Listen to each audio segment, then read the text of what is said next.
Good morning, students. Good morning, 7th standard. This is your civics period.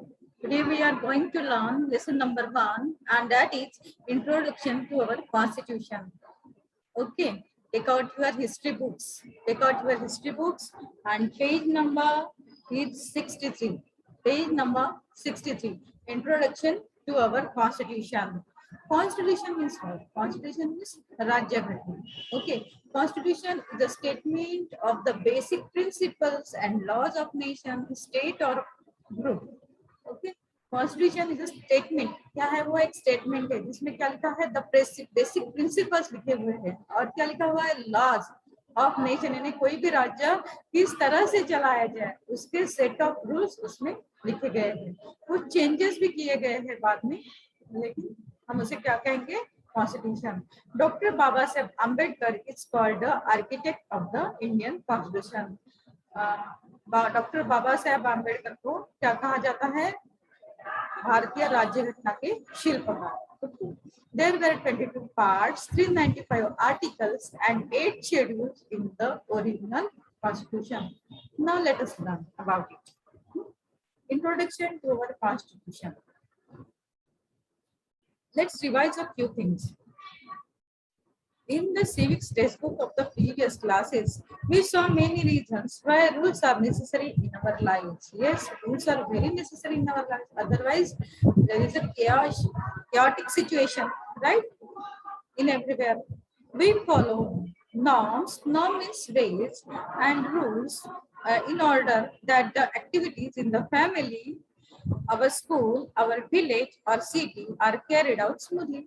यानी हमारा जो काम करते हैं वो कैसे होना चाहिए? स्मूथली होना चाहिए, है ना? तो उसके लिए कुछ रूल्स है, सेट ऑफ रूल्स है जो हमें क्या करना पड़ता? फॉलो करना पड़ता है, राइट? चाहे हमारे फैमिली में हो, चाहे हमारे स्कूल में हो, चाहे ऑफिस में हो, चाहे सिटी में हो, चाहे विलेज में, right? There are no rules in the family. Family में वैसे रूल्स नहीं रहते हैं, लेकिन फिर भी कुछ नॉर्म्स यानी कुछ स्टैंडर्ड सेट किए हुए रहते हैं. उसी हिसाब से कुछ प्रिंसिपल सेट किए हुए रहते हैं, उस प्रिंसिपल के हिसाब से हम चलते हैं, right? However, there are norms about the behavior of members in a family. Norms यानी क्या? नियम, है ना? कुछ नियम रहते हैं जो फैमिली मेंबर्स को एक्सेप्ट करके उसके अनुसार ही चलना पड़ता है, right? There are rules in the school regarding admission, uniform and studies. ये स्कूल में भी रूल्स रेगुलेशंस है. Without it we can't run the function of the school smoothly, है ना? डिफरेंट कॉम्पिटिशन्स ऑल्सो है their own rules. Yes, competitions रहती है, उसमें भी क्या रहते हैं? रूल्स एंड रेगुलेशंस रहते हैं, वो हमें फॉलो करने ही पड़ते हैं, या फिर क्या कहते हैं? Foul, right? The administration of our village or city is also carried out in accordance with the rules. हमारे शहर का या हमारे विलेज का यानी खेड़े गांव का जो कारभार चलता है वो भी कैसे चलता है? as specified by rules. Okay. Similarly, the administration of our country is carried out through a system of rules. इसी तरह हमारे देश का कारभार भी सेट ऑफ रूल्स के अनुसार ही चलता है. System of rules. ठीक है? The rules regarding family, school, village or city are limited in nature, but the rules or provisions about the administration of a country are much wider in scope. Now let us see the meaning of constitution. The book in which all the provisions regarding the administration of a country are mentioned together in a systematic way is called a constitution. What do you mean by constitution? The book in which all the provisions regarding means in connecting with, regarding means what?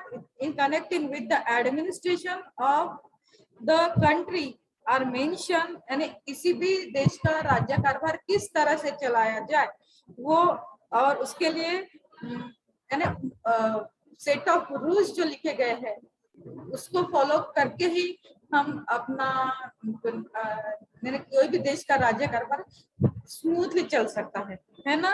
तो वो किस में लिखे हैं? तो वो सारे set of rules constitution में लिखे हैं. ठीक है?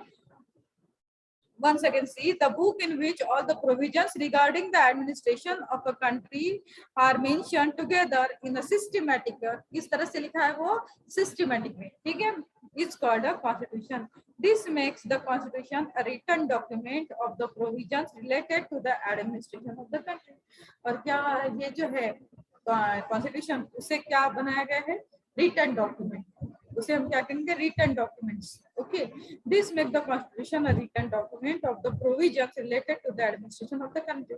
उसमें क्या की गई है? प्रोविजंस की गई है। प्रोविजंस यानी तरतूद की गई है, बहुत सारे क्लॉजेस है, आर्टिकल्स है, right. then government is established by the representatives elected by the people। और गवर्नमेंट कैसे स्थापित होता है? जो हम हमारे प्रतिनिधि जिनको चुन के भेजते हैं ना, वही उन्हीं से क्या सरकार स्थापन होती है। ठीक है, government is established by the representatives elected by the people. Now it is bound to carry out the administration of the country as per the provisions of the constitution। means ये हमें करना ही पड़ता है। It is bound to carry means what? Certain to do things, यानी ये करना ही पड़ेगा। It is bound to carry out the administration of the country. अगर देश का राज्य कारभार चलाना है तो as per the provisions of the constitution, तो जिस तरह से कॉन्स्टिट्यूशन में रूल्स रेगुलेशन बनाए गए हैं उसको ही फॉलो करना पड़ेगा। The rules and provisions provisions यानी तरतूद in the constitution are the basic or fundamental laws of the land। okay, underline this sentence। the rules and provisions in the constitution are the basic or fundamental law of the land। while making laws the government is bound to follow the constitution।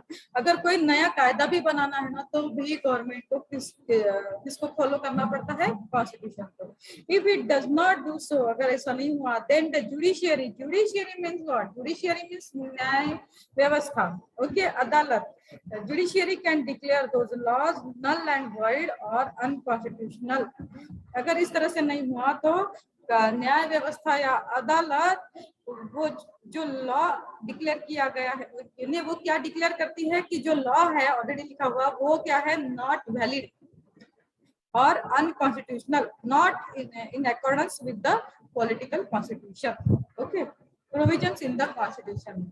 The provisions means laws in the constitution are about different things, that is citizenship, the right of citizens, the relationship between citizens and the state, subjects of the laws to be made by the governments, elections, restrictions on government, jurisdiction of the state, etc।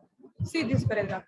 the provisions means clause in the constitution are कौन से provisions यानी कौन से तरतूदें की गई है? about different thing means different state of affairs। okay, that is citizenship and नागरिकत्व, the rights of the citizens means civil rights, the relationship between citizens and the state, subjects of the laws to be made by the government, elections, all of you are well aware about it, restrictions on the government के ऊपर भी कुछ बंधन रहते हैं वो, and jurisdiction means legal power or authority, legal authority of the state। ये इन सब के बारे में उसमें क्या लिखी गई है? कॉन्स्टिट्यूशन में प्रोविजन की गई है। Almost all countries have accepted the principle of governance according to a constitution। लगभग बहुत सारे देशों ने अपने अपनी कॉन्स्टिट्यूशन बनाई है और उस कॉन्स्टिट्यूशन में जो प्रिंसिपल दिए गए हैं उन तत्वों के आधार पर ही क्या करते हैं? अपने देश का राज्य कारभार चलाते हैं। Yet the nature of the constitution of different countries is different। Nature यानी स्वरूप, हर एक देश के हर एक कंट्री के कॉन्स्टिट्यूशन का जो स्वरूप है डिफरेंट है। ठीक है, there are differences of history. वो क्यों डिफरेंस है? क्योंकि हिस्ट्री में डिफरेंस है, हर एक देश के सोशल स्ट्रक्चर में डिफरेंस है, कल्चर यानी संस्कृति, ट्रेडिशंस, परंपरा etcetera between the countries. Similarly there needs and objectives also might be different. और हर एक देश की अपनी जरूरतें और उनके एम्स वो क्या है? डिफरेंट है। Each country tries to create a constitution that is not only suited to its needs and objectives but also is in tune with its distinct nature। यानी हर एक देश जो है वो क्या करता है? ऐसी कॉन्स्टिट्यूशन क्रिएट करता है कि that is not only suited, यानी वो कॉन्स्टिट्यूशन सिर्फ उन्होंने सामने रखे हुए उनकी जरूरतें और उनके लक्ष्य ही पूरा नहीं करेगी but also in tune with its distinct nature। यानी देश में जो भी जरूरतें हैं उनका भी वो क्या करेंगे? ख्याल रखेंगे। ठीक है ना? तो The administration of countries like America and England is carried out as per their respective constitution. America और इंग्लैंड की क्या है, अपनी अपनी कॉन्स्टिट्यूशन है, but these two constitution are different, लेकिन दोनों की कॉन्स्टिट्यूशन क्या है, अलग है. The American constitution came into force in 1789. America की कॉन्स्टिट्यूशन जो है वो कब आई, केम इनटू फोर्स 1789 में. It is a written constitution and has only 7 article. वो भी क्या है, लिखी हुई है, और उसमें कितने आर्टिकल्स है, only 7. Even after 225 years the American government follows the same constitution. American government after 225 years होने के बाद भी वही कॉन्स्टिट्यूशन को फॉलो कर रहा है. उसी के आधार पर वो अपना देश चला रहा है. England has a long history of several centuries.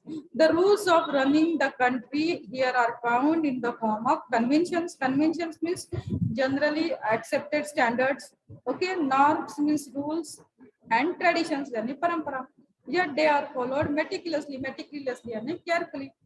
The Magna Carta. Magna Carta means a royal charter of rights. Okay, the Magna Carta of 1215 marks the beginning of the development of the English Constitution. Even though there are certain written rules, the English Constitution is considered to be primarily unwritten. यानी पहले जो constitution थी English की वो क्या थी, unwritten थी, लिखी हुई नहीं थी. बाद में उसमें चेंजेस वगैरह होते गए और बाद में वो लिखी गई.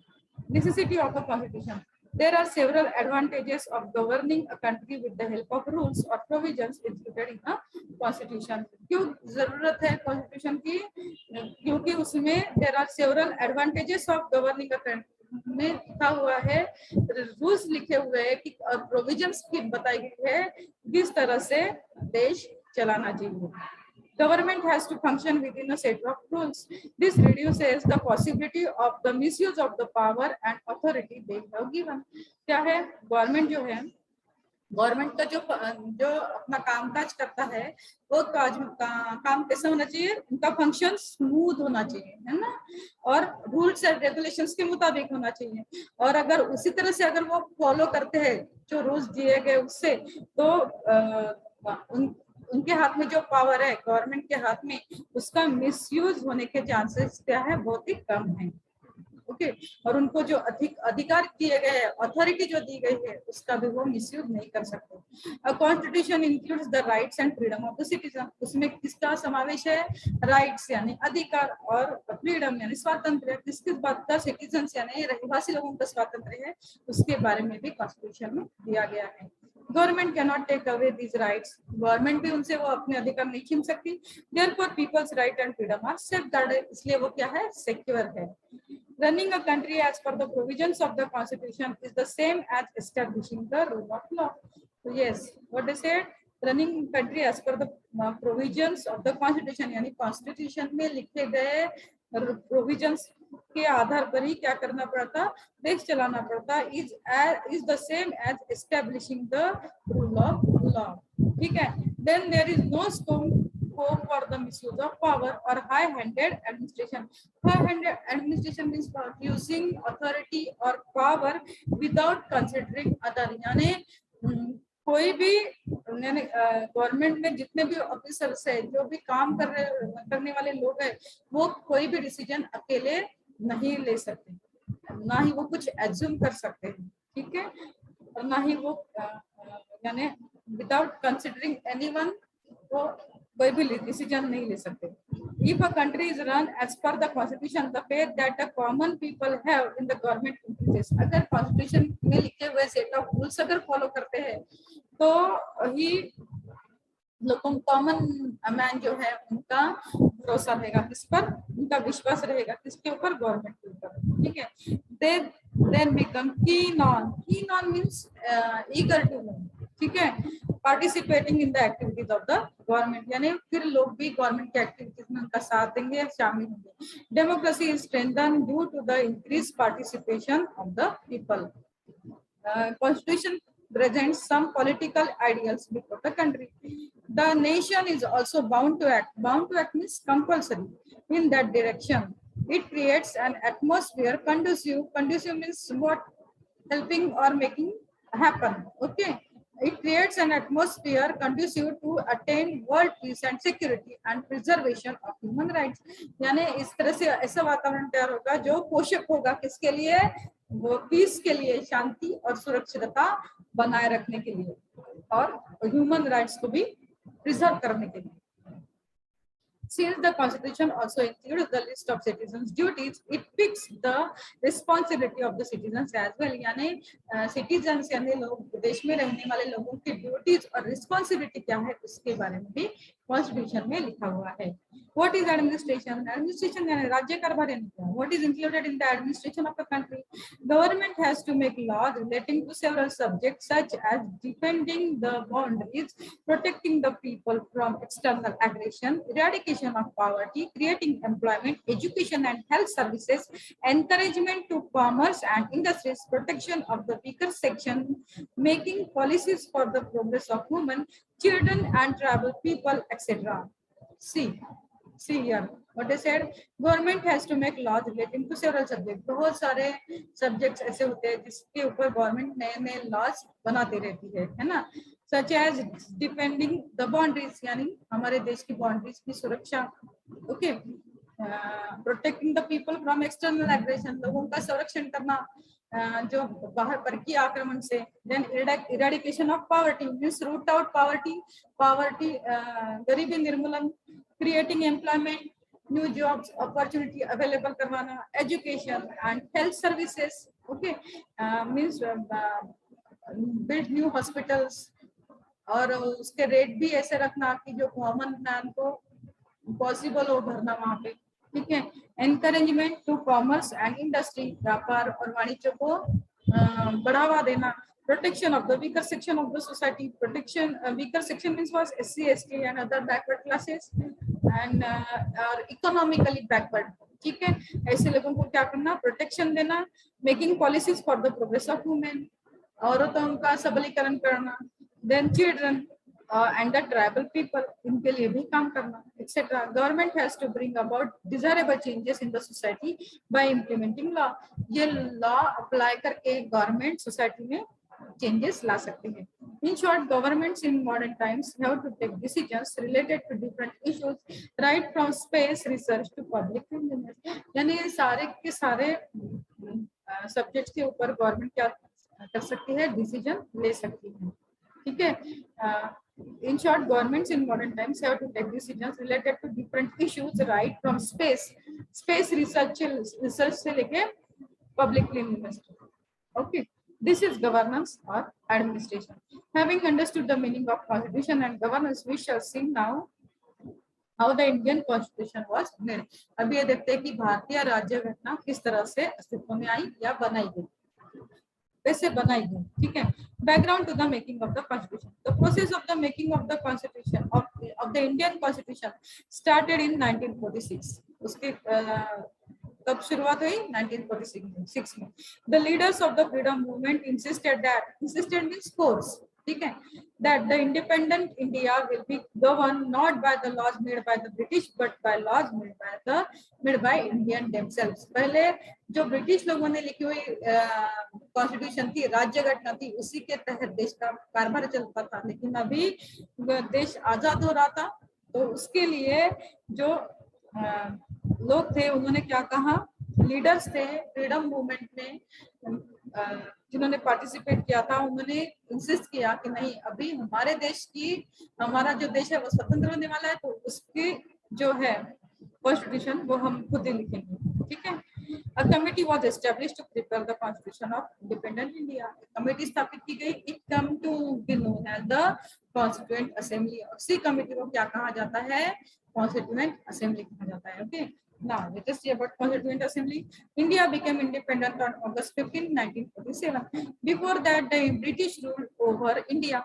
Okay, they had divided India into provinces like Bombay, Bengal, and Madras for the convenience of administration. यानी उनको फैसिलिटेशन मिलना चाहिए या कंफर्ट मिलना चाहिए राज्य कारभार करने के लिए, एडमिनिस्ट्रेशन करने के लिए. इसलिए उन्होंने इंडिया के जो थे, उन्होंने जो प्रोविंस था इंडिया का, उसको क्या किया, उसका डिवीजन किया, है ना. कौन से प्रोविंस को, जैसे Bombay, Bengal and Madras. The administration in these provinces was carried out by people's representative. और यहाँ पे लोगों ने जो अपने प्रतिनिधि, लोगों के जो प्रतिनिधि थे वो यहीं पे उनको ही क्या एडमिनिस्ट्रेशन सौंप दिया. ठीक है. Similarly, the local princes were carrying out the administration in some areas. कुछ एरिया में कौन यानी कुछ क्या थे, प्रिंस थे. ठीक है, local Prince. Then such areas were known as princely state. और ऐसे ही एरिया को क्या कहा जाता है, princely state कहा जाता है. And their chief were known as princes. The representatives of the provinces and the princely states were included in the constituent assembly. और इनका भी समावेश, princely state का भी समावेश constituent assembly में किया गया. There were a total of 299 members in the constituent assembly. ये संविधान सभा में कितने members थे total? 299. Underline this sentence. Dr. Rajendra Prasad was the president of the constituent assembly. Underline this also. The contribution of Dr. Babasaheb Ambedkar. Dr. Babasaheb Ambedkar was the chairman of the drafting committee. Drafting committee के chairman कौन थे? Dr. Babasaheb Ambedkar. Okay. He had studied in depth. उन्होंने deep study की the constitution of the different countries of the world. किसकी? जितने भी बहुत सारे countries के constitution की. He studied and contemplated. Contemplated means to think carefully. Day and night to draft our constitution. Draft means मसौदा तैयार करने के लिए constitution था. The draft constitution prepared by him was presented to the constituent assembly. बाद में उन्होंने जो draft तैयार किया था वो constituent assembly में present किया. ठीक है. It was discussed. उसके ऊपर चर्चा हुई article by article. यानी हर एक clause या फिर धारा को सामने लाया गया, उसके ऊपर चर्चा की गई. Many amendments with changes were suggested by different members. Dr. Babasaheb Ambedkar handled the task of presenting the draft, answering the various questions and raised on it, making changes in the draft as per the suggestions of the Constituent Assembly and making every provisions of the Constitution flawless. फिर आने वाले मुद्दों पर क्या की गई, चर्चा की गई. ठीक है. और वो कॉन्स्टिट्यूशन किस तरह से बनाई गई, फ्लॉलेस, यानी उसमें एक भी फ्लॉ नहीं था. ठीक है, यानी गलतियां नहीं थी. Due to this contribution towards the making of the Constitution, Dr. Babasaheb Ambedkar is called the architect of the Indian Constitution. Okay, तो ये जो उनका योगदान है इंडियन कॉन्स्टिट्यूशन में, इसलिए उनको क्या कहा जाता है, architect of the Indian constitution, भारतीय राज्य रचना के शिल्पकार. Okay, we have to stop now. Remaining portion we will see tomorrow and we will solve question answers also. Okay, bye bye.